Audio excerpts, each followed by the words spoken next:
bisimila dal leen ak jàmm ñu dëkk ak yéen ci li gën a fës ci yéenekaay Sud Quotidien la ñu koy doore muy xëy di wax ci lu jëm ci wàllum reddition des comptes ak lutte contre la délinquance financière Sud Quotidien ñu day la machine s'emballe maam la nga xam te moo ñeel wàllum pôle judiciaire financière daal dinañu koy taxawal ni ki démb ci réewum Sénégal loolee Dakar di ak kuréel goo xamante ni ñu seen xam-xam màcc ci wàllum yoon ñoo cay nekk di saytu lépp loo xamante ni ñel na ay giraaw waali yoo xam te kilifa yi ñu ngi koy defee ci wàllum koom ci biir réew mi noonee la ko Sud Quotidien daal di xamle journal bi tamit nañu daal lu mel ni ay taw yu mittee mitti am na ci biir réewum Sénégal ni ki démb la ko dale ca Touba jàpp Kaolack wutali ci Ziguinchor mu ne nag dëkk yooyu la yëpp daanaka ndox mi nangu na ko jamono jële askan ba ci xuus gu métti la ñu nekk enquête yéene kaay nañu lu ñeel wàllum finance publique un budget sous tension ndax nag li nga xam te moo ñeel hausse des recettes fiscales au premier semestre de 2024 moom la ñu nemmeeku waaye tamit des recettes non fiscales et externes en chute libre mu ne baisse des recettes et l'augmentation des dépenses des subventions énergétiques et en paiement d'interne vont peser sur le budget mu ne le Sénégal un état de plus en plus dépendant des impôts réew la moo xamante daanaka ci lu jëm ci wàllum impôt lay dépendre jamono ji la ndax nag lu jëm ci wàllum budget bi fi mu toll nii jafe-jafe rek la ñu ci nemmeeku enquête quotidien xëy na dikkaat ci mbir moomu la waaye tamit mu nañu inondation ci Touba fi mu toll nii ndox ma nag daanaka nangu na dëkk bu sell boobee ndax nag daanaka ñëpp ñuy xuus kër yëpp fees dell ak ndox la def Walfadjri quotidien moom itamit dikkaat ci inondation yi nga xam te am na ca dëkkub Serigne Touba boobule mu ne pluie de désolation à Touba deux meurtres et d'importants dégâts maanaam ñaari nit faatu nañu diggante démb ak tey jii ci ndox moom yi nga xam te ni mu ngay wal ca dëkk bu sell bëri ca Touba waaye tamit am na ay dégâts yu bëree bëri yoo xam te ni def na ko ca dëkk ba Walfadjri quotidien nañu nekk relation Pastef pure raison d'une discorde ana lan moo tax ki nga xam te moom moo di Serigne Mouhamadou Moustapha Sy Al Maktoum ak ki nga xam te moom moo di Ousmane Sonko déggootuñu jamono jile Walfadjri quotidien lañ bët na mbir ba xam ana lan moo ko waral tribune yéeni kaay nañu nekk situation alarmante à Touba englouti 2 meurtres et 30 maisons emportées ñaari nit ñoo fa faatu waaye nag lu ëpp fanweeri kër yoo xamante ne daanaka ndox ma nangu na ko yenn yi mu màbbal ko moom la ñu nemmeeku foofee nga xam te moom moo di ca dëkk ba noonu la ko tribune yéeni kaay daal di xam ne rapport d'exécution budgétaire la primature a consommé un budget de 12,1 milliards de francs CFA et la présidence 34,3 milliards de francs CFA loolee di koppar yi nga xam te dugg na ci biir présidence de la république ak primature noonu la ko journal bi di tribune yéeni kaay nga xam ne Vox Populi moom itamit dikkaat na ci inondation yi nga xam te am na ca Touba mu ne nag ñaari nit faatu nañ ca juróom-ñaari nit am ci ay gaañu-gaañu yu métte ak i tamit ay image yoo xam te daanaka nit mënu ko daal di xoole ki gët ndax nag mu daw yaram lool ndox ma nga xam te ni mu ngi koy def ci biir dëkkub Serigne Touba boobu le ministre de l'assainissement au chef des populations jusqu'à très tard dans la nuit jëwriñ ji nga xam ni moo yor lu jëm ci wàllum assainissement di Cheikh Tidiane Dièye nag moom wàcc na ca biir dëkk ba nag ngir nag daal di suqali ñi nga xam te ni ñoom ñoo di askan bi daanaka ca ndox ma sax la fanaan moom jëwriñ ji di Cheikh Tidiane Dièye noonu la ko Vox Populi daal di xamle waaye tamit lu ñeel liste yi nga xam te ni jot nañ ko publier nag ni mooy liste Pastef ci élection législative yi ñu nag Pastef dément toute publication de liste amul lenn loo xam te ñoom fësalagum nañ ko mu ñeel ñi nga xam te ni ñoom ñoo leen war a représenter ci élection pencum ndawu réew mi point acti nañu nag 2 Sénégalais parmi les invités à Kigali ay doomi Afrique yoo xam te ni ñu am daraja lañ ñu am maqaama lañ ñu daje woon foofee ci Kigali di fa def benn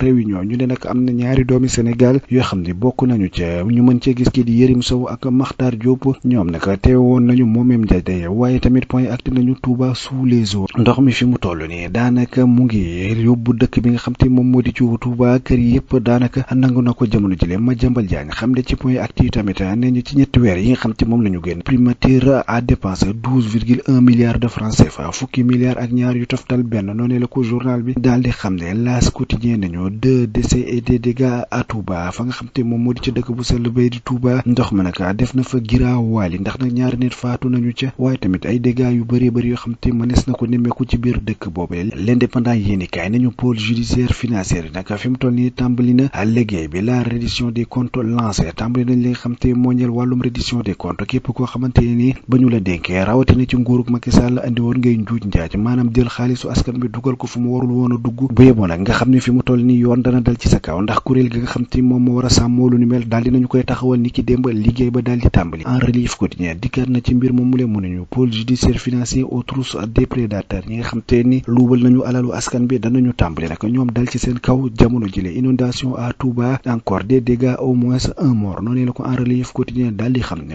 l'observateur yéeni kaay xëy na moom itamit dikkaat ci jafe-jafe yi nga xam te ne ndox mi indi na ko mu ne Touba tout en eau lu tollook 140 millimètres de pluie moom wàcc na ci dëkk bu solo boobee ñaari nit faatu ci waaye tamit ay dégâts yu yu métti révélation sur les causes des inondations post magal waaye tamit engagement yi nga xamante ni jëwriñ bi di Cheikh Tidiane Dièye jël na ko ci kanamu xalif général des mourides Serigne Mountakha waaye tamit Kaolack ak Kolda ñoom tamit jot nañu seen wàll ci biir ndox mi lu ni mel nag daanaka ay jafe-jafe yu métti rek lañu ca nemmeeku. Le Témoin quotidien nañu interdiction de sortie du territoire national. Le Témoin dévoile un pan de la liste bëri na ci ñoo xamante ni ñu ngi woon ci nguuru ko Macky Sall te jamono jile ñu tere leen ñu génn ci biir réewum Sénégal mi. Le Témoin quotidien fësal ci xëtam mu njëkk ay kàngam yu bëri yoo xamante ni ñu ngi woon ci nguuruk Macky Sall te fi mu toll nii yoon aaye na leen nag ñu génn réew mi ndax dañu leen soxla fas yéene leen a déglu ndax jàpp nañ ni ñoom tamit am nañ doxalin gu sellul goo xamante ni doxe nañu ko ci biir réewum Sénégal gannaaw ba ñu leen dénkee ci biir nguuruk Macky Sall. L'exclusif yéeni kaay nañu nag inondation mort dégâts matériels au secours Touba en état de catastrophe.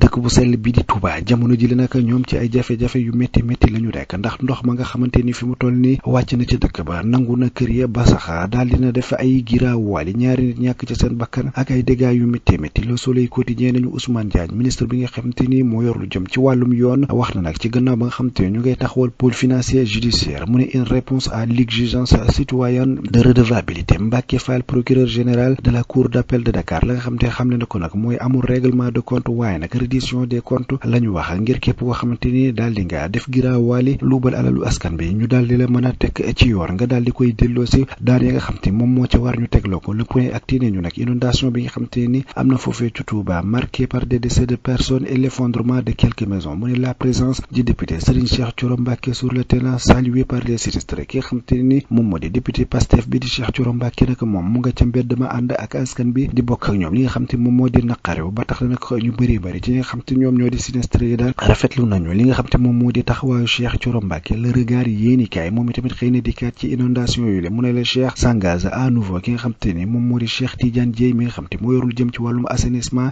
jël na nag ay engagement foofee nga xam te moom moo di ca dëkk bu sell ba gannaaw ba nga xam te ni xalif général des mourides Serigne Mountakha Bassirou Mbacké mu ngi ko doon dalal lu ñeel waaye lum reddition des comptes. Voici la liste des 27 magistrats du pôle financier luy tolloog ñaar fukk ak juróom-ñaar ci ay magistrats moom la ñu daal di teg nag ngir ñu daal di lancer li nga xam te ni moom moo di traque des biens mal acquis loolu la ko journal bi daal di xamle. Critique yéeni kay ne ñu nag il ne s'agira pas de règlement de compte maanaam li nga xam te moom la ñu fas yéene def daal du wàllum règlement de compte waaye reddition des comptes la. L'évidence quotidien nañu législatif anticipé et code électoral imbroglio juridique maanaam ki nga xam te moom moo di docteur Abdou Aziz Mbodj xam-xamam màcc ci wàllum constitutionnel nag li nga xam te moom moo di yooyu lay élection daal test la ci sunu système électoral ak li nga xam te moom moo di administration bu yees bi nga xam te moom moo fi nekk jamono jile. lii quotidien nañu pluie diluvienne à Touba 2 morts et plusieurs dégâts giraawaal yi nga xam te ndox mi def na ko ci dëkk bu sell boobule. Journal bi dikkar na ci Libération yéeni kay nañu nag importation sans déclaration la douane démantèle une mafia au port de Dakar foofee nga xam te ni moom moo di ca port bu Dakar bu daal visé par une opposition de sortie de territoire national ki nga xam te moom moo di déclarant en douane di El Hadji Malick